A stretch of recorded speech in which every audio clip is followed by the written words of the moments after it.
Service militaire, banqueroute, prison, je te présente Eric Larchevêque comme tu ne l'as jamais vu. Comme la dernière fois, je te propose 4 histoires anecdotiques et fascinantes sur un investisseur. Mais attention, l'une de ces anecdotes est fausse et inventée de toutes pièces. Reste donc jusqu'à la fin si tu veux savoir laquelle. Bienvenue dans le Rat Place. Comme la dernière fois, je t'inviterai à me dire en commentaire si tu avais trouvé l'anecdote fausse avant sa révélation. Ne perdons pas plus de temps, c'est parti pour la première anecdote. Anecdote 1. Cuvette en pagaille. Lors de la construction du Dodo Hotel, comme tu as pu le voir dans ma première vidéo, Eric et son associé ont rencontré pas mal de petits soucis. Mais ils ont aussi vécu une situation assez drôle. Lors de la deuxième partie des travaux de l'hôtel, Eric commanda auprès d'un fournisseur l'ensemble des mobiliers qui étaient censés équiper les 109 sanitaires des chambres. Comme à son habitude, Eric avait soigneusement sélectionné l'ensemble des références, mais le destin en a décidé autrement. À la livraison, Eric et son associé découvrirent avec stupeur que les 109 cuvettes de toilettes livrées n'étaient pas conformes à la référence souhaitée. Imagine un peu la scène, un entrepôt rempli de cuvettes dont tu n'aurais aucune utilité. Eric et son associé mettront plus d'1 an à écouler ces fameuses cuvettes en postant des annonces sur le Bon Coin.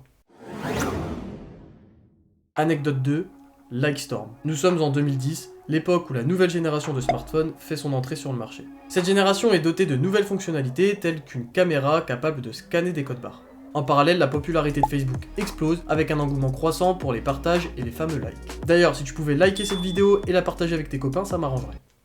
C'est donc dans ce contexte que notre cher Eric eut l'idée brillante de fusionner les deux concepts en créant une application qui scannerait les codes barres des produits pour générer automatiquement un post sur le fil Facebook de l'utilisateur. L'utilisateur pourra ainsi partager ce qu'il aime avec ses contacts. Imagine un peu la scène, tu scannes un pot de Nutella de 750 grammes et hop, ton mur affiche fièrement « J'aime le pot de Nutella, 750 grammes ». Une idée audacieuse, mais ses amis la trouvent, comment dire, nulle. Ok, c'est pas la meilleure idée qu'il ait eue. Les amis d'Eric s'amusent tout de même à scanner quelques produits pour voir s'ils sont reconnus par l'application et surtout pour voir les informations enregistrées sur ces produits. C'est là qu'Eric eut l'idée de transformer cette application en un comparateur de prix. Pour faire simple, cette application Lightstorm était en réalité la première version de Prixing.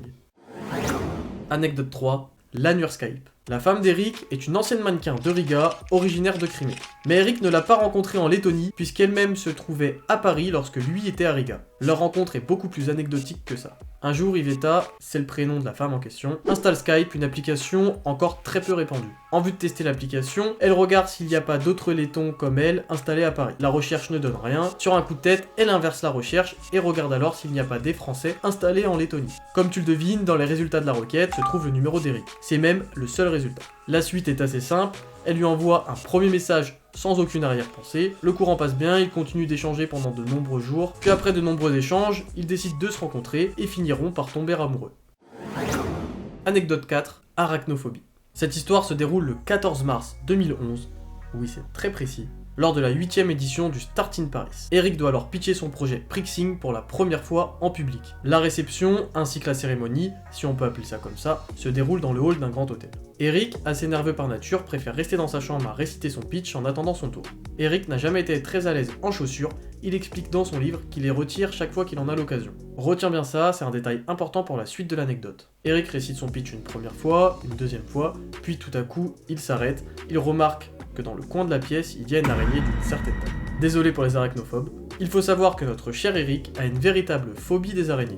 Il essaye tant bien que mal d'y faire abstraction et de reprendre son pitch. Mais rien n'y fait, Eric n'arrive pas à se concentrer en sachant l'araignée à proximité. Par le plus grand des hasards, celle-ci se met tout à coup à bouger très légèrement lorsque Eric y jette un œil. Ni une ni deux, Eric ne prend alors pas le temps de réfléchir et quitte précipitamment sa chambre pour descendre dans le hall. De toute façon, l'heure pour lui de faire son pitch ne va plus tarder. Eric arrive donc dans le hall de l'hôtel, les pitchs s'enchaînent, puis vient son tour. Il monte alors sur l'estrade et pitch Prixing d'une manière plus que convaincante, sans bafouiller. Mais, et tu le vois venir, Eric a oublié qu'il était en chaussettes. Dans la précipitation, lorsqu'il a quitté sa chambre, Eric n'a pas pris le temps de mettre ses chaussures. Le présentateur s'en aperçoit, il monte sur l'estrade pour le faire remarquer à l'assistance. Hilarité générale, Eric remportera tout de même le concours et l'anecdote du pitch en chaussettes le suivra pendant de longues années. Voilà, la 4ème anecdote est maintenant terminée. Je te laisse donc m'indiquer en commentaire laquelle est fausse selon toi. Comme d'habitude, je t'invite à liker la vidéo et à t'abonner si le concept te plaît. La bonne réponse était la dernière histoire. Eric a bien pitché en chaussettes au Start in Paris, mais la raison n'était pas la présence d'une araignée et l'événement ne s'est pas déroulé dans un hôtel, mais dans un bar. J'espère que la vidéo t'a plu. Bisous mon rat.